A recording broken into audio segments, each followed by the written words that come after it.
c'est vrai qu'on attaquait souvent entre 7 à 8 contre une cinquantaine, quoi. Ah oui, vous étiez quasiment 8 fois moins que les autres. C'est ça. 1 pour 7 ou 8. C'est ça.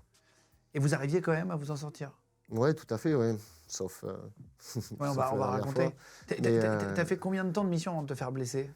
3 mois de mission. 3 mois, donc c'est quand même beaucoup. Ouais, Ou on en toutes fait les nuits, beaucoup, tu y pars ou pas, non? on va dire toutes les 3 nuits à peu près, le temps de mettre en place Mais vous saviez où mettre en vous place alliez les missions. attaquer à chaque fois, Ouais. machin. C'était précis, quoi. C'était pas Ouais, du tout à fait, ouais. va-t-en-guerre Non, n'importe tout à comment. fait, c'est vraiment... Vous aviez les renseignements avec les dronistes, qu'il y a des gens là, machin, Voilà, etc. Ça, c'était précis. Notre équipe était autonome, c'est-à-dire qu'on prenait les décisions nous-mêmes. Chaque personne participait à son niveau. Il n'y avait pas tellement de chefs. Il y avait un chef désigné pour pouvoir parler avec l'armée ukrainienne, mais on était tous des spécialistes. Donc on prenait tous les décisions entre nous. Il y avait une décision qui avait été prise aussi, que si quelqu'un ne se sentait pas de partir dans une telle ou telle mission, il pouvait dire « Ok, je n'y vais pas ». Est-ce qu'il ne le sentait pas? Voilà, et personne ne disait rien. C'est arrivé, oui. Oui, c'est arrivé, oui, tout à fait. Ouais. Qu'est-ce qui se passe? Comment tu procèdes tu dis nettoyer une tranchée, comment tu mets tes lunettes de vision nocturne, vous avancez vous êtes allongé sur le sol.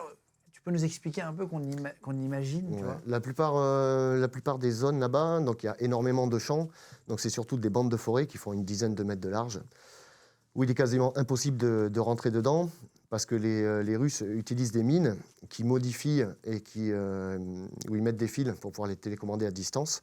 Et donc en fait, on ne peut pas progresser, surtout que ces mines sont elles-mêmes piégées par des grenades ou des mines qui sont elles-mêmes piégées et repiégées.